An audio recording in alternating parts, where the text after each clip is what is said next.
Hello friends, welcome to our channel. Today நம்ம சேனல்ல என்ன பார்க்க போறோம் அப்படின்னா TNPSC நியூ சிலபஸ் GKல இயல் 6ல விடுதலை போராட்டத்தில் தமிழ்நாட்டின் பங்கு கேட்டிருக்காங்க. இந்த டாபிக் தான் நாம இந்த வீடியோல பார்க்க போறோம். இந்த டாபிக் நமக்கு எங்க கொடுத்திருக்காங்க அப்படின்னா 10th நியூ புக் சோசியல் சயின்ஸ்ல ஹிஸ்டரியில இயல் 9ல நமக்கு கொடுத்திருக்காங்க. தமிழ்நாட்டின் விடுதலை போராட்டம். இதுல நாம என்னென்ன தெரிஞ்சுக்க போறோம் இந்த பாடத்தை படிப்பதன் மூலமாக அப்படின்னு பார்த்திடலாம். தமிழ்நாட்டின் காலனிய எதிர்ப்பு போராட்டங்கள், கல்வியின் வளர்ச்சிக்கும் ஒடுக்கப்பட்ட மக்களின் மேம்பாட்டிற்கும் கிறிஸ்துவ சமயப்பரப்பு நிறுவனங்களின் பங்களிப்பு என்னன்னு பார்க்க போறோம். தமிழ்நாட்டின் காங்கிரசின் அரசியலுக்கு நீதி கட்சியின் சவால், தமிழ்நாட்டின் காங்கிரசின் போர்க்குணமிக்க வெகு மக்கள் இயக்கங்கள், இது பற்றி தான் நம்ம பார்க்க போறோம். First introduction. காலனி ஆட்சி. காலனி ஆட்சி அப்படின்னு எதை சொல்றோம் அப்படின்னா, ஆங்கிலேயர்கள் முதலாக நம் நாட்டிற்கு வந்து நம் நாட்டின் வளங்களை சுரண்ட நினைத்தாங்க. அதை தான் நாம காலனிய ஆட்சி அப்படின்னு சொல்றோம். இந்த காலனி ஆட்சி எதிர்ப்பதில் முன்னோடியாக திகழ்ந்த நாடு நம்மளுடைய தமிழ்நாடு. 18ஆம் நூற்றாண்டின் கடைசியிலேயே பாளையக்காரர்கள் ஆங்கிலேயர்களின் ஆட்சியை எதிர்த்து போரிட்டனர். ஆனா இந்த பாளையக்காரர்களின் முயற்சிகள் வந்து தோல்வி அடைந்தது. எப்போ வரைக்கும் அப்படின்னா 1805 வரைக்கும் பாளையக்காரர்களுடைய எழுச்சி இருந்திருக்கும். இந்த பாளையக்காரர்களுடைய எழுச்சி தான் பின்னால் வேலூர் எழுச்சியாக மாறியது 1806ஆம் ஆண்டு. 1806ஆம் ஆண்டு வேலூர் கோட்டையில இந்திய வீரர்களும் அதிகாரிகளும் ஒரு எழுச்சியை திட்டமிட்டு நடத்தி இருப்பாங்க. இந்த எழுச்சியை தான் நாம வேலூர் புரட்சி அப்படின்னு சொல்றோம். இந்த புரட்சி தான் தென்னிந்தியாவுல பல இராணுவ முகாம்கள்லையுமே எதிரொலிச்சது. அது மட்டும் இல்லாம மேலை நாட்டு கல்வி அறிமுகம், இறுதியில தோன்றிய படித்த இந்திய நடுத்தர வர்க்கத்தின் தோற்றம், இது இரண்டுமே ஆங்கிலேயர்களுக்கு எதிரான போராட்டத்தை அரசமைப்பு பாதையில கொண்டு சென்றது. தமிழ்நாட்டில் நடைபெற்ற விடுதலை போராட்டம் தனித்தன்மை வாய்ந்ததாக குறிப்பிடப்படுகின்றது. ஏன்னா இந்த போராட்டம் ஆங்கிலேயர்களிடமிருந்து விடுதலை பெறுவதற்காக மட்டும் இல்லாம சாதி முறை ஒழிப்பையும் கொண்டிருந்தது நோக்கமாக. அதனால தமிழ்நாட்டின் விடுதலை போராட்டத்தை தனித்துவம் வாய்ந்த போராட்டம் அப்படின்னு நாம சொல்றோம். இந்த பாடத்துல தமிழ்நாட்டின் வெவ்வேறு கருத்தியர்களை பின்பற்றி தேசியவாதிகள் வகுத்த பாத்திரத்தை பற்றி நாம தெரிஞ்சுக்க போறோம். தமிழ்நாட்டின் தொடக்க கால தேசிய அதிர்வுகள். முதல் சங்கம் சென்னை வாசிகள் சங்கம், மெட்ராஸ் நேட்டிவ் அசோசியேஷன். இது தென்னிந்தியாவில் தொடங்கப்பட்ட காலத்தால் முற்பட்ட ஒரு தனிப்பட்ட குழுக்களின் அமைப்பு தான் இந்த சென்னை வாசிகள் சங்கம். இந்த சங்கத்தின் நோக்கமாக எதை கொண்டிருந்தாங்க அப்படின்னா, பொதுமக்களின் தேவைகள் என்ன அப்படின்றத தெரிஞ்சுக்கிட்டு அதை அனைவருக்கும் தெரிவிப்பதை மட்டுமே நோக்கமாக கொண்டிருந்தனர்.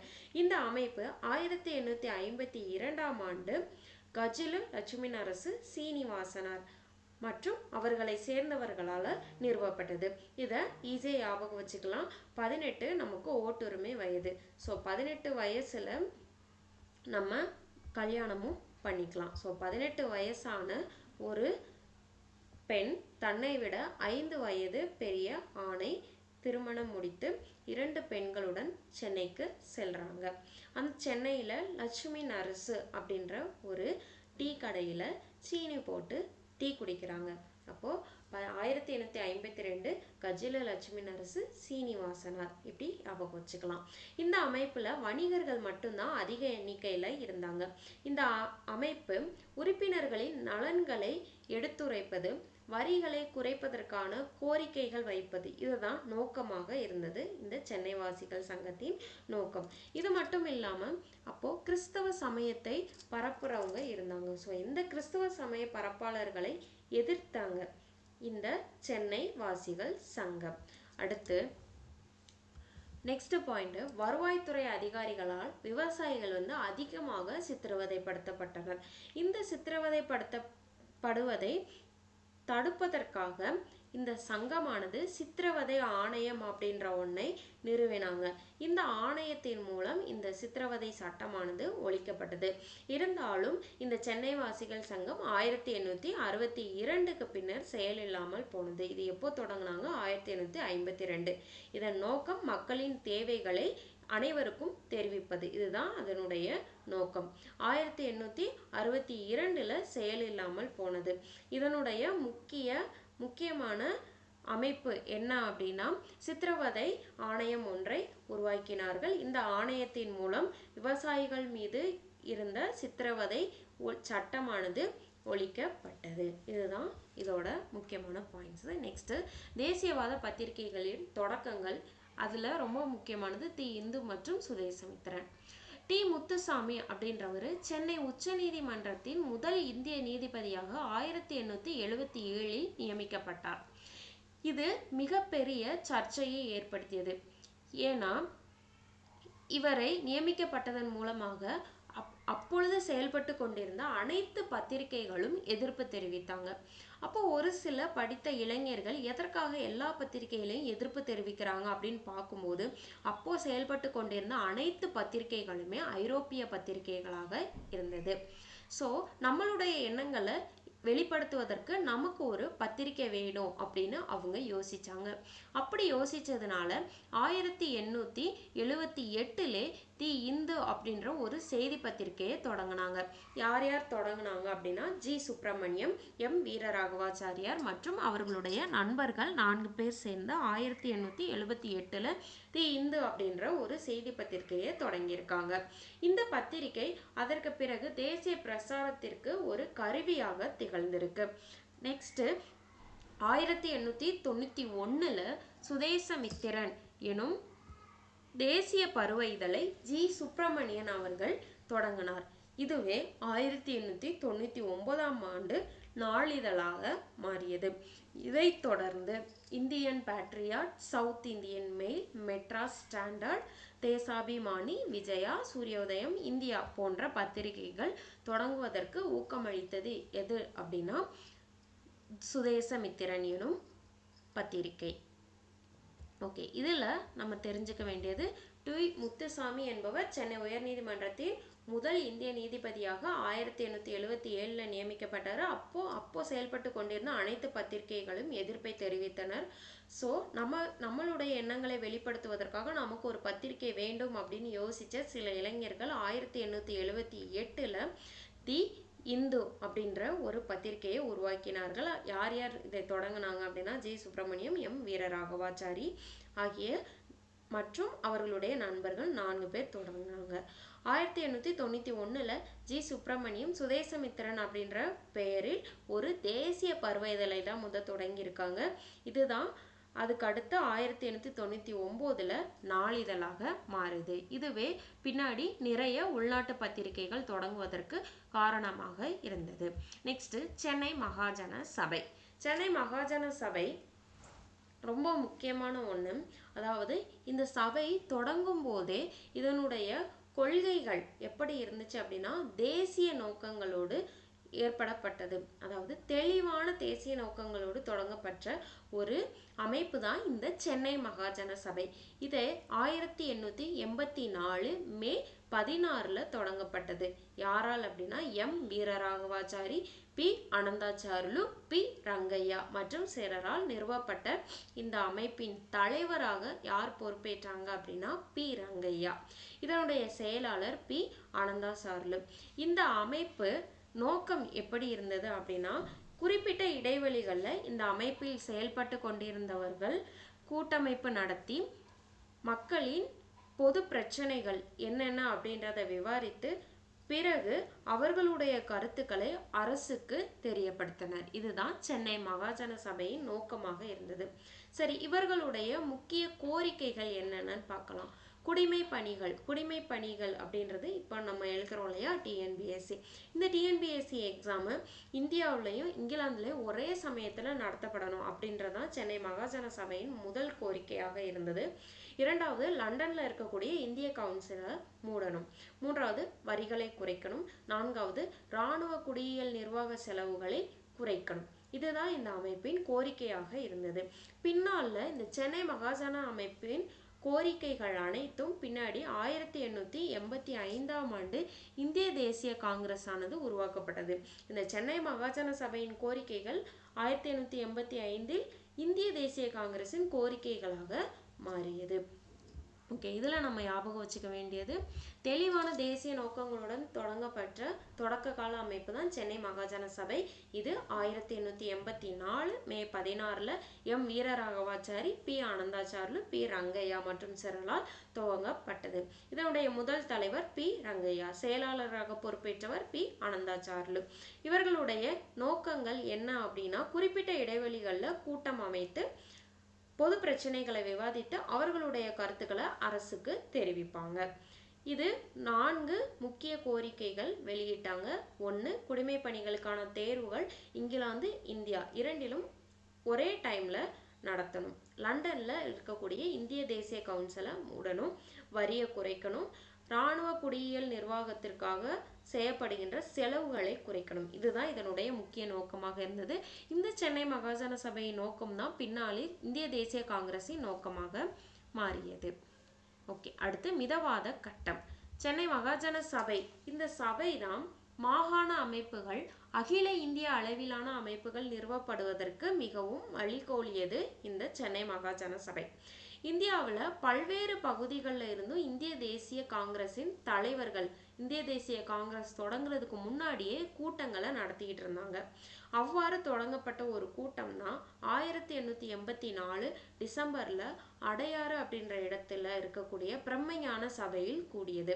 இந்த கூட்டத்துல தாதாபாய் நவ்ரோஜி, KT தலாம், சுரேந்திரநாத் பானர்ஜி மற்றும் சில முக்கிய தலைவர்கள், சென்னையிலிருந்து G Subramaniam, P Rangaiah, P Anandacharlu இவங்களும் இந்த கூட்டத்துல கலந்து கொண்டாங்க. இந்த பி ரங்கையா, பி ஆனந்தாச்சார்லு இவங்கெல்லாம் வந்துட்டு சென்னை மகாஜன சபையின் தலைவர் மற்றும் செயலாளர். ஓகே, தமிழ்நாட்டின் முக்கிய தொடக்க கால மிதவாத தேசியவாதிகள். இப்போ மிதவாத தேசியவாதிகள் அப்படின்னா என்ன அப்படின்னா, இவங்க எந்த ஒரு அராஜகத்தையும் எடுத்துக்க மாட்டாங்க. அதாவது மக்களின் கோரிக்கைகளை தெரிஞ்சுக்கிட்டு அதை அரசுக்கு தெரிவுபடுத்தி அதை மக்களுக்கு அந்த கோரிக்கைகளை நிறைவேற்றி தர்றவங்க தான் இந்த மிதவாத தேசியவாதிகள். இவங்க அறை கூட்டங்கள் நடத்துறது, பொது பிரச்சனைகள் குறித்து ஆங்கிலத்தில் கலந்துரையாடுவது, இதுதான் இவங்களுடைய முக்கிய செயல்பாடுகளாக இருந்தது. இந்த மிதவாதிகள் இருக்கும்போது தான் 1905ஆம் ஆண்டு வங்கப்பிரிவினை ஏற்படுத்தப்பட்டது. இந்த வங்கப்பிரிவினை அப்போ திலகர் அவரோடு பிற தலைவர்களும் சேர்ந்து ஒரு பெரிய பொதுக்கூட்டத்தை நடத்தினாங்க. இந்த பெரிய பொதுக்கூட்டத்துல மக்களை ஈடுபடுத்துவதற்காக வட்டார மொழியை பயன்படுத்தி தொடக்க கால தேசியவாதிகள் அனைவரும் மிதவாதிகளாக மாறினர். அதாவது என்ன அப்படின்னா, பொதுக்கூட்டங்கள் நடத்தினர். ஆங்கிலேயர் ஆட்சியில பொதுக்கூட்டங்கள் நடத்தக்கூடாது, அதற்கு எதிர்ப்பு தெரிவிப்பாங்க. இந்த பொதுக்கூட்டங்களை அமைதியான முறையில மக்களுக்கு புரியும்படியாக வட்டார மொழிகள்ல ஏற்படுத்தினாங்க. அதனால இந்த தேசியவாதிகள் மிதவாதிகள் என்று அழைக்கப்பட்டனர். மிக முக்கியமான மிதவாத தலைவர்கள் யாரு அப்படின்னா, VS சீனிவாசனார், PS Sivasamy, V Krishnasamy, TR வெங்கட்ரமணார், GN Natesan, TM Madhavrao மற்றும் S சுப்பிரமணியனார் இவங்க எல்லாம் குறிப்பிடத்தக்க மிதவாத தலைவர்கள். அடுத்து இந்த இந்திய தேசிய காங்கிரஸின் முதற் கூட்டம் 1885. முதலாக 1884 சென்னை அடையாறுல பிரம்மஞான சபையில அந்த கூட்டம் தொடங்கியது. அதுக்கப்புறம் தான் இந்த இந்திய தேசிய காங்கிரஸின் முதற் கூட்டம் நடைபெறுகின்றது. எப்போ அப்படின்னா 1885 பம்பாயில நடைபெறுது. இதுல மொத்தம் 72 பிரதிநிதிகள் கலந்து கொண்டு இருக்காங்க. அதுல 22 பேர் சென்னையை சேர்ந்தவங்க. அடுத்து இரண்டாவது மாநாடு 1886 கொல்கத்தாவில் தாதாபாய் நவ்ரோஜி தலைமையில நடைபெற்றது. இந்த காங்கிரஸின் மூன்றாவது மாநாடு பத்ருதீன் தியாப்ஜி தலைமையில 1887 சென்னையில இப்போ இருக்கக்கூடிய 1000 விளக்கு என்று அழைக்கப்படுகிற மக்கீஸ் தோட்டத்துல நடைபெற்றது. இதுல மூன்றாவது மாநாட்டில் 607 இந்திய பிரதிநிதிகள் கலந்து கொண்டிருக்காங்க. அதுல 362 பிரதிநிதிகள் சென்னை மாகாணத்தை சேர்ந்தவர்கள். ஓகே, இந்த தமிழ்நாடு அன்றைய சென்னை மாகாணத்தின் ஒரு பகுதியாக இருந்துச்சு. இந்த சென்னை மாகாணம் அப்படின்றது இப்போ இருக்கக்கூடிய ஆந்திர பிரதேசத்தின் பல்வேறு பகுதிகளையும், கர்நாடகா, பெங்களூர், பெல்லாரி, தெற்கு கனரா, கேரளா, ஒடிசாவின் சில பகுதிகளையும் உள்ளடக்கியதுதான் இந்த சென்னை மாகாணம். ஓகே, இதில் நம்ம நல்லா ஞாபகம் வச்சுக்க வேண்டியது என்ன அப்படின்னா, 1884 இந்திய தேசிய காங்கிரஸ் தலைவர்கள் இந்திய தேசிய காங்கிரஸ் தொடங்குறதுக்கு முன்னாடியே கூட்டம் நடத்தி உரையாடி கொண்டிருந்தாங்க. அவ்வாறு தொடங்கப்பட்ட ஒரு கூட்டம் தான் 1884 டிசம்பர்ல அடையாறு அப்படின்ற இடத்துல பிரம்மஞான சபையில நடைபெற்றது. அதுல தாதாபாய் நவ்ரோஜி, கேடி தலாங், சுரேந்திரநாத் பானர்ஜி மற்றும் சென்னையில இருந்து G Subramaniam, P Rangaiah Naidu, P Anandacharlu இவங்கெல்லாம் கலந்துகிட்டு இருந்தாங்க. இந்த சென்னையின் முதல் காங்கிரஸின் முதல் கூட்டம் எங்க நடைபெற்றது அப்படின்னா பாம்பேல நடைபெற்றது 1885. இதுல மொத்தம் 72 பிரதிநிதிகள் கலந்து கொண்டாங்க. அதுல 22 பேர் சென்னையை சேர்ந்தவர்கள். அடுத்து இந்திய தேசிய காங்கிரசின் இரண்டாவது மாநாடு அடுத்த ஆண்டு 1886 கொல்கத்தாவில் தாதாபாய் நவ்ரோஜி தலைமையில நடைபெறுது. மூன்றாவது மாநாடு பத்ருதீன் தியாப்ஜி இவருடைய தலைமையில 1887 சென்னையில 1000 விளக்கு என்று அழைக்கப்படக்கூடிய மக்கீஸ் தோட்டத்துல நடைபெறுது. இந்த மூன்றாவது மாநாட்டில் 607 அகில இந்திய பிரதிநிதிகள் பங்கேற்கின்றனர். இதுல 362 பிரதிநிதிகள் சென்னை மாகாணத்தை சேர்ந்தவர்களாக இருந்தனர். அப்போது உள்ள சென்னை மாகாணம் ஆந்திர பிரதேசத்தின் பல்வேறு பகுதிகளையும், கர்நாடகா, கேரளா, ஒடிசாவின் சில பகுதிகளையும் உள்ளடக்கியதாக இருந்தது. இதைத் தொடர்ந்து சுதேசி இயக்கம், இந்த வங்க பிரிவினை தான் சுதேசி இயக்கத்திற்கு எடுத்து சென்றது. இந்த சுதேசி இயக்கம் விடுதலை போராட்டத்தின் போக்கையே மாற்றி அமைத்தது. இந்தியாவின் பல பகுதிகளில் இருந்து பல்வேறு தலைவர்கள் உருவாகினர். கொல்கத்தா காங்கிரஸில் மேற்கொள்ளப்பட்ட திட்டத்தின்படி சுதேசி நிறுவனங்களை ஊக்குவித்தல், அந்நிய பண்டங்களை புறக்கணித்தல், தேசிய கல்வியை முன்னெடுத்தல் ஆகியவற்றை உருவான தலைவர்கள் எல்லோரும் நடைமுறைப்படுத்தி கொண்டிருந்தனர். அதைத் தொடர்ந்து தமிழ்நாட்டின் எதிர்வினையானது உருவாகின்றது. தமிழ்நாட்டின் எதிர்வினையில் வ.உ. சிதம்பரனார், வி. சக்கரையார், சுப்பிரமணிய பாரதி, சுரேந்திரநாத் ஆரியா இவங்க எல்லாருமே தமிழ்நாட்டை சேர்ந்த சிறந்த தலைவர்கள். இதில் நமக்கு ரொம்ப ஃபெமிலியர் ஆனவங்க யார் அப்படின்னா வ.உ.சி., சுப்பிரமணிய பாரதி. ரிமைனிங் உள்ளவங்க சுரேந்திரநாத் ஆரியா, சக்கரையார். இப்போ ஆக்டர் ஆரியாவுக்கு சக்கரை ரொம்ப பிடிக்கும் அப்படின்னு ஞாபகம் வச்சுக்கலாம். ஸோ வ.உ. சிதம்பரனார், வி. சக்கரையார், சுப்பிரமணிய பாரதி, சுரேந்திரநாத் ஆரியா இவங்க எல்லாருமே தமிழ்நாட்டை சேர்ந்த சிறந்த தலைவர்கள். தமிழ்நாட்டில் பல்வேறு பகுதிகளில் ஆயிரக்கணக்கான பொதுமக்கள் கலந்து கொள்ளக்கூடிய பொதுக்கூட்டங்கள் நடத்தப்பட்டுக்கிட்டே இருந்துச்சு. மக்களை திரட்டுவதற்கு முதலாக தமிழ் பயன்படுத்தப்பட்டது. மக்களின் நாட்டுப்பற்று உணர்வுகளை தட்டி எழுப்புவதற்கு சுப்பிரமணிய பாரதியின் தேசபக்தி பாடல்கள் மிகவும் முக்கியமானவையாக விளங்கியது. இந்த சுதேசி கருத்துக்களை பரப்புரை செய்வதற்காக பல்வேறு இதழ்கள் தொடங்கப்பட்டது. இந்த சுதேசி கருத்துக்களை பரப்புரை செய்யப்பட்ட இதழ்கள் சுதேசமித்திரன், இந்தியா இது ரெண்டுமே மிகவும் முக்கியமான இதழ்கள். இந்த 2 இதழ்களுமே சுதேசி கருத்துக்களை பரப்புரை செய்வதற்கு பயன்படுத்தப்பட்டன. இது ரொம்ப இம்பார்ட்டன்ட். தீவிர தேசியவாத தலைவர் யாரு அப்படின்னா பிபின் சந்திரபால்.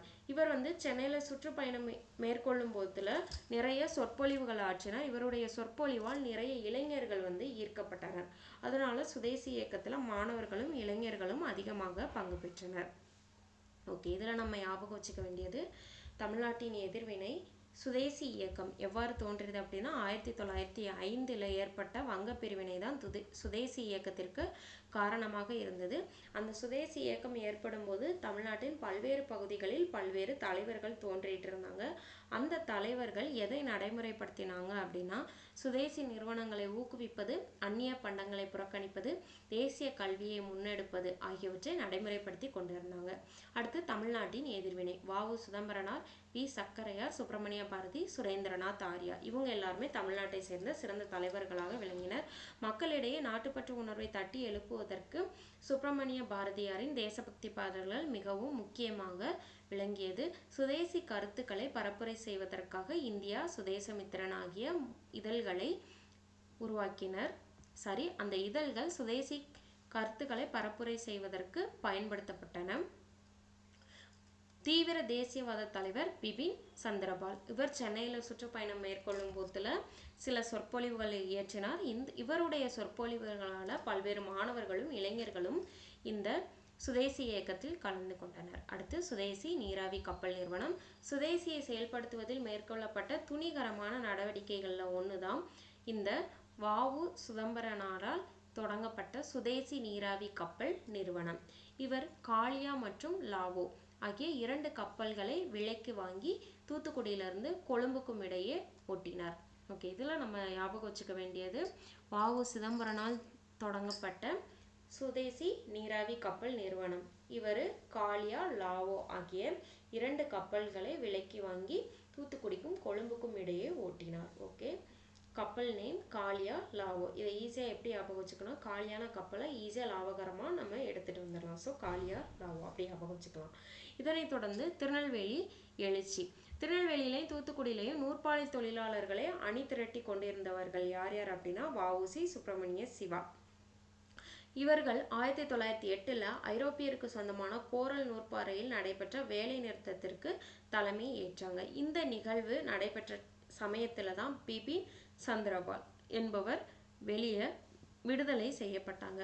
இந்த பிபின் சந்திரபால் விடுதலை செய்யப்பட்டதை தொடர்ந்து வ.உ.சியும் சுப்பிரமணிய சிவாவும் ஒரு பெரிய மாநாடு பொதுக்கூட்டம் நடத்துவதற்காக மக்களை திரட்டினர். ஸோ இதனால் ஆங்கிலேயர்கள் என்ன செஞ்சாங்க அப்படின்னா இவங்க 2 பேர் மீதும் தேச துரோக குற்றம் சாட்டப்பட்டு கடுங்காவல் தண்டனை விதிக்கப்பட்டது. யாருக்கு அப்படின்னா வ.உ.சிக்கும் சுப்பிரமணிய சிவாவுக்கும். வ.உ.சிக்கு 2 ஆயுள் தண்டனை வழங்கப்பட்டது. மக்களின் செல்வாக்கு பெற்ற இந்த 2 தலைவர்களும் கைது செய்யப்பட்ட செய்தி பரவியதனால திருநெல்வேலியில் பல்வேறு இடங்களில் கலகமானது வெடித்தது. காவல் நிலையம், நீதிமன்றம், நகராட்சி இதிலெல்லாம் தீக்கிரை காக்கப்பட்டது. ஸோ காவலர்கள் நடத்திய துப்பாக்கி சூட்டில் 4 பேர்கள் கொல்லப்படுறாங்க. சிறையில் வ.உ.சி கடுமையாக தண்டிக்கப்படுறாரு. அது மட்டும் இல்லாமல் செக்கிழுக்கவும் வைக்கப்படுறார் வ.உ.சி. இந்த சிறை தண்டனையை தவிர்ப்பதற்காக நம்ம சுப்பிரமணிய பாரதி அதாவது பாரதியார் என்ன செய்கிறாரு அப்படின்னா பாண்டிச்சேரிக்கு இடம்பெயர்றாரு. இந்த பாண்டிச்சேரியானது பிரெஞ்சுக்காரர்களின் கண்ட்ரோலில் இருந்துச்சு. அப்போ இந்த பாரதியின் செயலை முன்னுதாரணமாக கொண்டு அரவிந்த் கோஷ், வி.வி. சுப்பிரமணியனார் இவங்களுமே புதுச்சேரிக்கு மாறுறாங்க. ஓகே, இதில் நம்ம தெரிஞ்சுக்க வேண்டியது என்னென்ன அப்படின்னா வ.உ.சி. சுப்பிரமணிய சிவா இவங்க 1908 ஐரோப்பியருக்கு சொந்தமான கோரல் நூற்பாலையில் வேலை நிறுத்தம் நடைபெறுவதற்கு தலைமை ஏற்றிருக்காங்க. இதே சமயத்தில் பிபின் சந்திரபால் விடுதலை அடைகிறாரு. ஸோ இப்போ மீண்டும் இவர் விடுதலை அடைந்ததையொட்டி இவங்க என்ன செய்கிறாங்க, வ.உ.சியும் சுப்பிரமணிய சிவாவும் மீண்டும் பொதுக்கூட்டம் நடத்துவதற்காக மக்களை திரட்டுறாங்க. அதற்காக ஆங்கிலேயர்கள் இவங்க 2 பேரையுமே ஜெயிலில் போடுறாங்க. ஸோ வ.உ.சிக்கு 2 ஆயுள் தண்டனை விதிக்கிறாங்க. அது மட்டும் இல்லாமல் இவங்க 2 பேரும் மிக முக்கியமான தேசிய தலைவர்களாக விளங்குவதனால பெரிய கழகம் திருநெல்வேலியில் நடைபெறுது. வ.உ.சிக்கு செக்கிழுக்க வைக்கிறாங்க சிறையில் ஆங்கிலேயர்கள். சுப்பிரமணிய பாரதியார் இந்த ஆங்கிலேயருடைய சிறை தண்டனையை தவிர்ப்பதற்காக பிரெஞ்சுக்காரர்களின் ஆதிக்கத்தில் இருந்த பாண்டிச்சேரிக்கு இடம்பெயர்றாரு. அவரை தொடர்ந்து வி.வி. சுப்பிரமணியனார், அரவிந்த் கோஷ் 2 பேருமே பாண்டிச்சேரிக்கு இடம்பெயர்றாங்க. அடுத்து தமிழ்நாட்டின் புரட்சிகர தேசியவாதிகளின் செயல்பாடுகள். புரட்சிகர தேசியவாதிகளுக்கு பாண்டிச்சேரி பாதுகாப்பான புகலிடம் ஆயிடுச்சு. ஏன்னா நம்மளுடைய பாரதியார் என்ன பண்ணாரு, பாண்டிச்சேரிக்கு இடம்பெயர்ந்துட்டாங்க. இப்போ இந்த புரட்சிகர தேசியவாதிகள் சும்மா இருக்க மாட்டாங்களே, அவங்களுடைய தேசியவாத நடவடிக்கைகள் அதுகளுடைய பயிற்சிகளை வெளிப்படுத்துறாங்க. அப்படி வெளிப்படுத்தி எங்கெங்க அறிமுகம் செஞ்சு பயிற்சி அளிக்கிறாங்க அப்படின்னா லண்டன்ல இருக்கக்கூடிய இந்தியா ஹவுஸ் அப்படின்ற இடத்துலையும் பாரிஸ்லையுமே இந்த புரட்சிகர தேசியவாதிகளுக்கான புரட்சிகர நடவடிக்கைகள் குறித்த அறிமுகமும் பயிற்சியும் வழங்கப்படுது. அப்படி பயிற்சிகள் வழங்கப்பட்டவர்களில் முக்கியமானவர்கள் யார் அப்படின்னா எம்பிடி ஆச்சாரியா, வி.வி. சுப்பிரமணியனார், டி.எஸ்.எஸ். ராஜன். இந்த புரட்சிகர நூல்களை பாண்டிச்சேரி வழியாக சென்னையில் விநியோகம் செய்தனர் இந்த புரட்சிகர தேசியவாதிகள். இந்த புரட்சிவாத செய்தித்தாள்கள் என்னென்ன அப்படின்னா இந்தியா, விஜயா, சூரியோதயம் இது எல்லாமே பாண்டிச்சேரியிலிருந்து வெளிவந்த புரட்சிக்காத செய்தித்தாள்கள். இதில் நம்ம ஞாபகம் வச்சுக்க வேண்டியது என்ன அப்படின்னா நம்ம புரட்சிகர தேசியவாதிகளுக்கு புகலிடமாக விகழ்ந்தது என்னது அப்படின்னா பாண்டிச்சேரி. பாண்டிச்சேரியிலிருந்து இந்த புரட்சிகர தேசியவாத கொள்கைகளையும் நடவடிக்கைகளையும் அதற்குரிய பயிற்சிகளையும் எங்க நடத்தினாங்க அப்படின்னா லண்டன்ல இருக்கக்கூடிய இந்தியா ஹவுஸ்லையும் பாரிஸ்லையும் நடத்தினாங்க.